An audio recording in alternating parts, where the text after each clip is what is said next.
Hi, everybody. It's me, Randy Ray, the literate Texan, and I'm here tonight to talk about the Three Musketeers, specifically how to read the Three Musketeers and how to love it. A lot of the viewers of my channel have already read it. Might be time for a reread, it might not.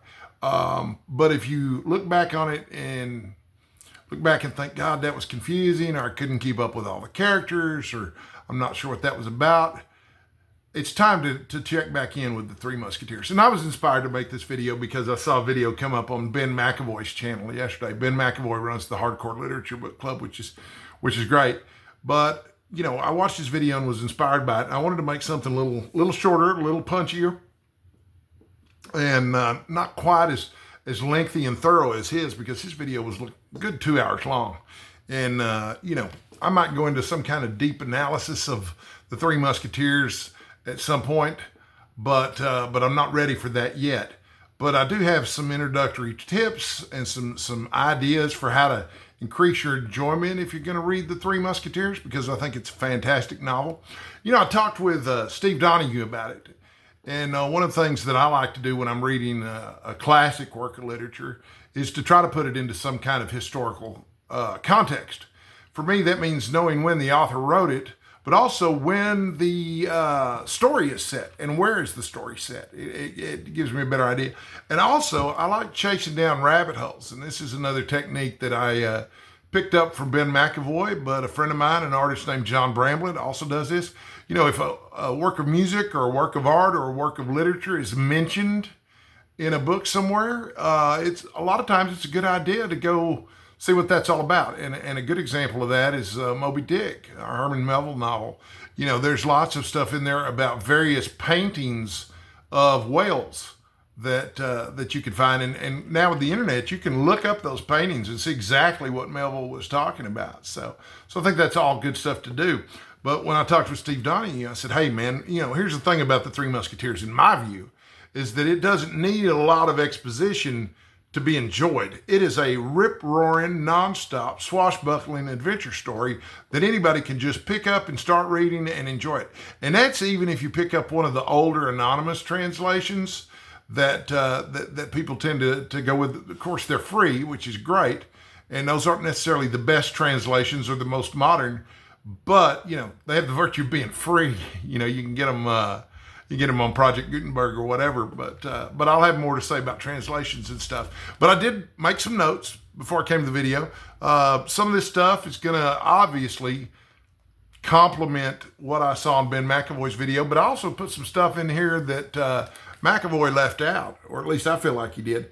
But here's the main points that I want to make in terms of falling in love with the Three Musketeers. The first point that I wanted to make is that, putting it in a historical context will increase your enjoyment of the book. I just think it's impossible for it not to. And then the second point that I want to make is that the relationships between the characters in the Three Musketeers is where a lot of the magic is. I'm not going to get too far into it, and I'm not going to spoil much, but one aspect of the plot is D'Artagnan is a wannabe musketeer. And what's a musketeer, you might ask? Well, I'll tell you what a musketeer is. Musketeers were elite soldiers that reported directly to the king in France. They'd be the equivalent of modern-day Navy SEALs. So when you think about David Goggins, if he'd been around in that time period in France, David Goggins would have been one of the musketeers. So the problem with the musketeers, the problem with that kind of fighting force is, when they don't have something to fight and they're not at war, they don't know what to do with themselves. So they wind up hanging out in bars, getting drunk and challenging each other to duels or getting into fights or whatever. And you see a lot of this in this book with the main characters, because, your main character is D'Artagnan, and he has come to town to become one of the Musketeers. And when he gets to town, he meets the Three Musketeers of the title. And what are their names? There's Porthos, and there's Aramis, and there's one more besides that, and his name is Athos. This is why I take notes, even though I can barely read them, because if you watch my videos for a while, you probably already know that, eyesight's going a little bit, which is why I do a lot of my reading on my Kindle, and I'm going to show some stuff off on my Kindle here in a minute. But yeah, okay, so historical context, the relationship between the characters is important to watch for. And then also understand the narrative structure. This was written at a time when serial novels were kind of the way novels were enjoyed. In other words, you got excerpts or you got pieces of the novel on a weekly basis or every other week or once a month or whatever. And so it's really important that they keep you coming back. So a lot of times there are cliffhangers and moments in the plot where it's like, oh God, what happens next? What happened next? Dickens was the master of this kind of thing, but Dumas was certainly right up there with him. And Dumas' books tend to have a lot more action in them than a Dickens novel does. You know, his characters might be more stereotypes or iconic characters than what you'll find in Dickens. In Dickens, you'll find, you know, more complex characters. But yeah, paying attention to the narrative structure and how it works, that's an important means of increasing your enjoyment of the Three Musketeers too. And then the fourth point that I want to make, I've got it written down here, is that there are themes that this book, The Three Musketeers, touches upon. Important themes that still matter to us as humans today, which is, in my opinion, one of the reasons that it's still a classic, is because it touches upon themes that are always going to matter to us as people. Friendship, loyalty, courage, you know, what's important, what's not important. So I'm going to cover each of those topics a little bit, and I've got some other stuff that I'm going to throw in just for fun. But let's start with this historical context idea, okay? So the first thing to understand is it's set in 17th century France. So it's set in the 1600s. It wasn't written in that time period. This was a historical fiction novel. But Dumas' approach to writing historical fiction novels was he would come up with the events and the action and the storyline, and then he would find a historical time period that he could use to frame that action. So if you skip all the historical context and don't understand any of it, you can still enjoy the Three Musketeers, but you're kind of missing out on at least a little bit of stuff, okay? So during this time period, you had two forces, basically. You had the Cardinal Richelieu, who was representing the church, the Catholic Church, and you had King Louis XIII, the Sun King. And there's a little bit of, you know, going on there. And the Musketeers report directly to the king. So they're like, they're almost like James Bond combined with David Goggins.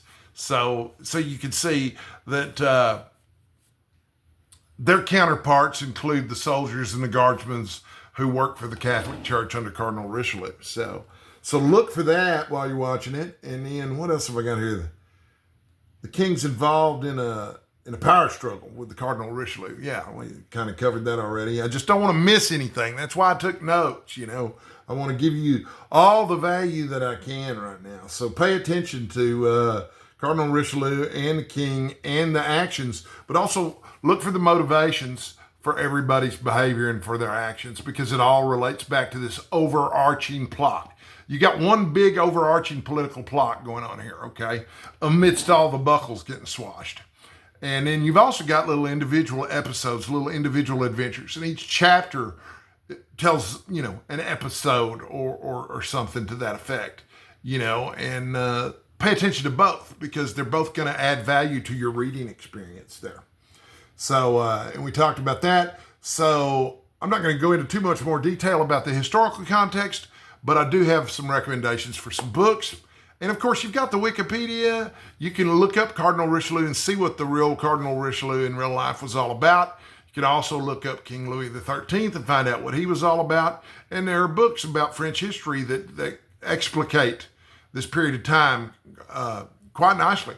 And these particular book recommendations are not just from me. I asked Steve Donahue for book recommendations, and Ben McAvoy made at least one great book recommendation in his video too. So that's going to come later in this video. So stay tuned for the book recommendations that I have for you. But second of all, characters. Okay, so the main characters are the Three Musketeers, of course, and D'Artagnan, who's basically a fourth musketeer. And those are your major characters in the book. So what you want to look for is they're all different characters. I mean, he does do characterization. They're not just interchangeable. They each have a distinct personality of their own. And I want you to look for that while you're reading the book, because you'll enjoy it more when you understand how Porthos behaves differently from Athos, and or Aramis, and how he behaves differently from D'Artagnan. And this is actually, I didn't even actually realize this until recently. This is the beginning. The Three Musketeers is the first book in a series of books about D'Artagnan. They're called the D'Artagnan romances. And I don't remember how many of them there are, but some of the sequels include the brilliantly named 20 Years Later, which I think is a horrible name for a sequel. But there's also The Man in the Iron Mask, which they've made a movie out of. But there are several more. I want to say there are at least 8 or 9 books in this series. And these aren't short books. I mean, these are long books. I want to say the Three Musketeers by itself is about 800 pages long. If you read The Count of Monte Cristo, which came out the very same year that the Three Musketeers did, you'll understand how long it is, but you'll also understand how, even though it's lengthy, it's such a page turner and it's so exciting, it's so much fun to read, it's not going to bother you at all that the book is long. Not at all. Excuse me, I got to hydrate just a second. I'm on some medication that makes my mouth really dry. So I know some people hate it when I drink on camera. Steve Donahue one of them. But it just can't be helped, because otherwise by the end of the video I'll be talking like this. And nobody wants to hear Randy talk like an 80-year-old woman who's smoked 2 packs a day all her life. Yeah, nobody wants to hear that. So, and then number 3, we're talking about the narrative structure. And I just talked about that. And I don't want to go into too much detail about the narrative structure, but I do want to go into some aspects of how to read this that involve both the characters and the narrative structure. Okay, there's a wonderful book by a woman named Bauer, and that she's got very explicit instructions for how to read a novel. And one of the things that she suggests is that you start a notebook or a journal for any novel that you're going to read seriously. And you do a cover page where you put the title. All the stuff that goes on the title page in the book goes on the title page of your journal where you're taking your notes. But then on the next page, you're going to have a list of characters. So every time a character gets introduced in the novel, you're going to write down their name, put a little dash, and then you're going to write a sentence or 2 about that person. So you got a running list of your cast of characters. And that's going to come in handy, especially in a big book like this where you've got a lot of characters. And since most of my viewers aren't French, the names are going to be a little bit unfamiliar. So it'll be kind of handy to have that. This can be an even more important technique when you're reading something like 100 Years of Solitude, where you've got multiple characters who have the same names. That's also true in a lot of Russian literature, from what I understand. I am a little bit deficient in my knowledge of Russian literature, but I do know that. I do know that a lot of the characters have the same or similar names. But so keeping that list of characters is important. But then also after your page or 2 where you list your characters, that you're going to have a list of chapters. And what you're going to do is when you read a chapter, a lot of times your chapter's got a title. So it tells you some about what's happening in the chapter, but also you need to come up with 1 or 2 sentences that describe the action in broad strokes, not in any great detail, of this is the major thing that happened in this chapter. So now you've got some notes that are very basic, where you've got the cast of characters and you've got a synopsis of the book. And the synopsis of the book isn't very long or detailed, but it doesn't need to be. It's just there for, let's say, for example, this is a situation that might have happened to me last year. Is, you're reading the Three Musketeers, you get about 400 pages in, and suddenly you have a health crisis. And so you're unable to get back to the book for 5 weeks, say. Well, after 5 weeks, I can forget a lot.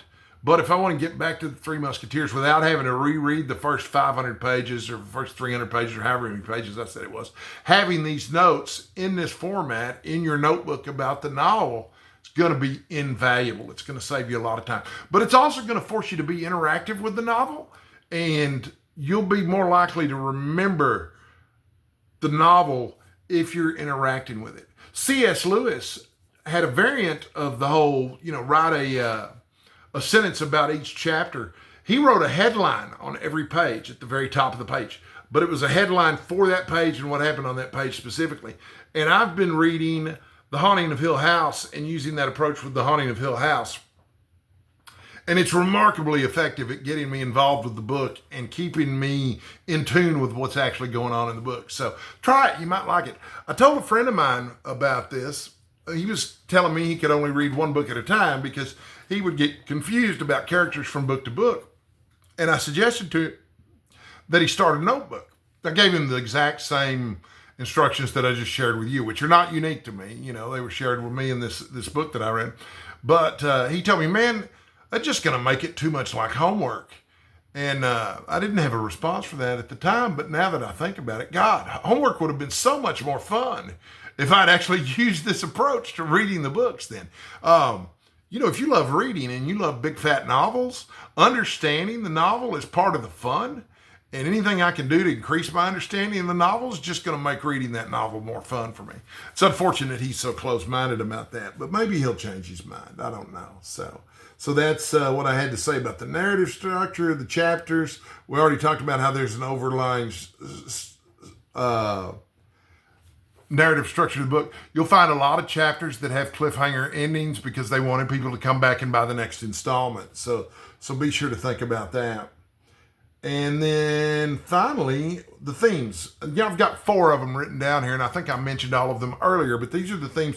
Anything that has to do with friendship, courage, loyalty, and honor is something you want to be looking for. What they say about these things as characters and what their behaviors are as these characters is what you want to look for when it comes to the themes that are being tackled in the novel. And you should also look for themes that I haven't mentioned because, of course, I am far from the end-all, be-all, know-it-all of French literature or even Alexandre Dumas. So I wanted to share that with you. And then, okay, the question everybody always wants to know is what's the best translation to read? And I don't generally have an answer for that because when I've read a book, I've generally only read one translation of it. Ben McAvoy suggested that the Ellsworth translations are the best ones for this series of books. And I don't doubt that they are. Daniel Ellsworth is the translator's name. And apparently he was so taken with Alexandre Dumas that he went and learned French just so that he could read the works of Dumas in the original language. But also he decided he wanted to translate all of it. And if you know much about Dumas, you know that he was incredibly prolific because he always worked with a co-writer or a team of co-writers on each of his books. So, you know, he had a large hand in these books and everything, but he also had help. You know, these weren't he wasn't a solo act, but he was able to publish a lot more books with the factory approach than you or I would by ourselves. And he also worked 14 hours a day. So anyway, Ellsworth is a modern translation, and it's real easy to find Kindle editions of all the other books in this series, except for the first one of the Three Musketeers. I could not find an Ellsworth translation on the Kindle for that one. In fact, the one I downloaded to the Kindle was the one from Dover Publications. Dover specializes in taking classics like the Three Musketeers and publishing them in very affordable editions. And I'm pretty sure that the translation that's used for the Dover edition of the Three Musketeers is the anonymous translation, which is very good. There's absolutely nothing wrong with it. The language is a little bit dated, and so it seems a little archaic, but a lot of people that view my channel find that kind of archaic language charming rather than off-putting.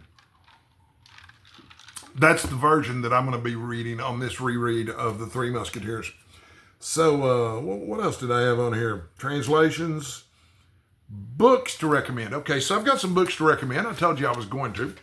All right, so Steve Donahue recommended a book called Eminence, Cardinal Richelieu and the Rise of France. Okay, so that's about Cardinal Richelieu primarily.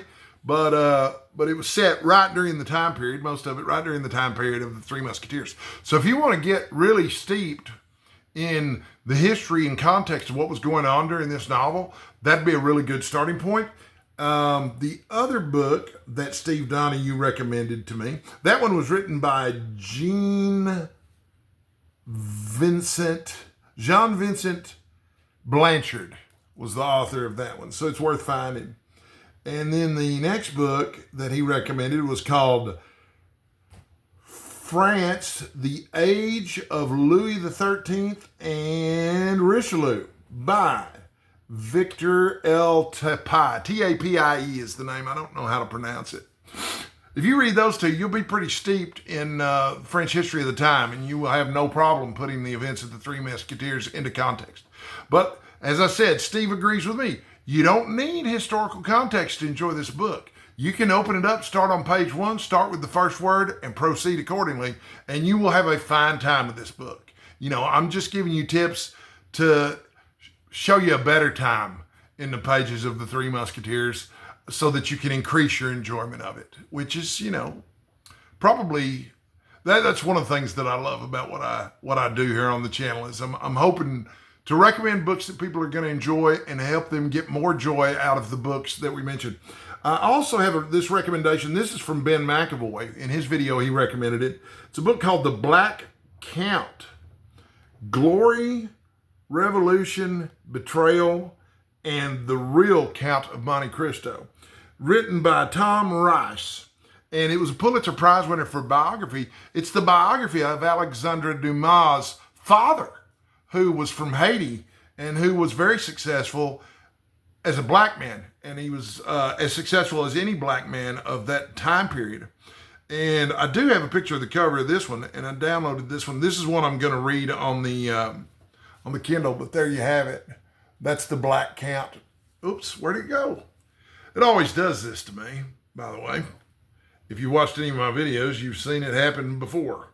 But yeah, I'm actually real excited about reading The Black Count, and I think the cover's really kind of beautiful. Let me get back. Tom Rice, R-E-I-S-S, winner of the Pulitzer Prize for biography. So that's a recommendation there from Ben McAvoy, and I want to thank him for that because I haven't read it, nor had I heard of it.